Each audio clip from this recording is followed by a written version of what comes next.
क्या आपने कभी एक ऐसी मूवी देखी है जिसमें किसी गैंगस्टर का दिल इंसानियत के लिए धड़कने लगे? आवारापन मूवी सिर्फ एक लव स्टोरी मूवी नहीं बल्कि त्याग, प्यार और मोक्ष की प्राप्ति की कहानी है। आवारापन मूवी रिलीज हुई थी 2007 में, स्टारिंग इमरान हाशमी, श्रेया सरन और आशुतोष राणा। और अब 18 साल बाद इस मूवी का सीक्वल आ रहा है ऑन 14 अगस्त। आवारापन मूवी किसी भी प्लेटफॉर्म पर फ्री में अवेलेबल नहीं है, तो अगर आपको आवारापन 2 मूवी देखनी है तो आप इस वीडियो को देखकर देख सकते हैं, कैरेक्टर समझने में आसानी होगी। आज हम इस मूवी की पूरी कहानी और गहरे मतलब को समझेंगे। कहानी का मुख्य किरदार शिवम पंडित प्लेड बाय इमरान हाशमी एक खतरनाक गैंगस्टर हैं। वो अपने बॉस भरत दौलत मालिक यानी आशुतोष राणा के लिए काम करता है। शिवम अपने बॉस का वफादार होता है, लेकिन अंदर ही अंदर वह टूटा हुआ इंसान भी होता है, क्योंकि उसकी प्रेमिका आलिया प्लेड बाय श्रेया सरन की मौत हो चुकी है और शिवम उस दर्द से कभी बाहर नहीं निकल पाता। मालिक बैंकॉक में गैर कानूनी कारोबार चलाता है और उसे शक होता है कि उसकी गर्लफ्रेंड रीमा किसी और से प्यार करती है।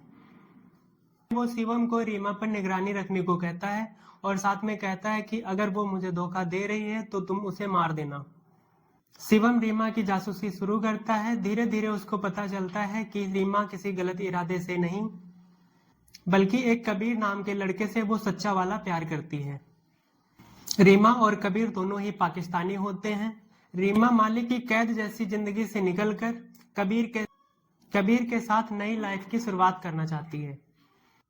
शिवम पहले वो अपने बॉस का पालन करना चाहता है, लेकिन जब वह रीमा का दर्द और मजबूरी समझता है तो उसे अपने पुराने मोहब्बत की याद आने लगती है। उसे महसूस होता है कि वो अगर रीमा और कबीर की मदद नहीं करेगा तो एक और प्यार अधूरा रह जाएगा, और यहीं से शिवम की जिंदगी बदल जाती है। शिवम रीमा और कबीर को आजाद कराने की कोशिश करता है, और जब मालिक को इस बात का पता चलता है तो वह अपने आदमियों को शिवम को मारने के लिए भेज देता है। इसके बाद मूवी में कई एक्शन सीन आते हैं। शिवम कई बार दुश्मनों से लड़ता है और कबीर और रीमा को बचाने की कोशिश करता है। कहानी आगे बढ़ने पर पता चलता है कि मालिक सिर्फ एक गैंगस्टर ही नहीं बल्कि वो लड़कियों की तस्करी जैसे कई गैर कानूनी अपराधों में भी शामिल है। यह देखकर शिवम पूरी तरह मालिक के खिलाफ हो जाता है और कई लड़कियों की जान बचाने की कोशिश करता है। अब शिवम सिर्फ एक प्रेम कहानी नहीं बचा रहा बल्कि कई जानों को बचाने की कोशिश कर रहा है। आखिरी लड़ाई में शिवम मालिक और उसके कई आदमियों का सामना करता है और कई लोगों को आजाद कराने में सफल हो जाता है। इस दौरान शिवम खुद गंभीर रूप से घायल हो जाता है। रीमा और कबीर दोनों सेफ निकल जाते हैं और शिवम अपनी आखिरी सांसें लेते हुए सुकून महसूस करता है, क्योंकि उसने अपनी गलतियों का प्रायश्चित कर लिया होता है। उसने पहली बार किसी स्वार्थ के लिए नहीं बल्कि कई लोगों की खुशी और उनकी आजादी के लिए अपनी जान दांव पर लगा दी। मूवी का क्लाइमेक्स बहुत ही इमोशनल है, बट यही एंडिंग इसको यादगार बनाती है। शिवम मर जाता है। एक अपराधी से इंसानियत के प्रतीक तक का उसका सफर लोगों की दिलों में बस जाता है। ये होगा कि पार्ट 1 में हीरो के कैरेक्टर को मेकर्स डेप्थ दिखा चुके हैं एंड पार्ट 2 में कैसे कहानी को आगे बढ़ाते हैं। इमरान हाशमी का शांत और प्रभावशाली अभिनय फिल्म की ताकत है। श्रेया सरन ने भी अपने किरदार को भावनात्मक गहराई दी है।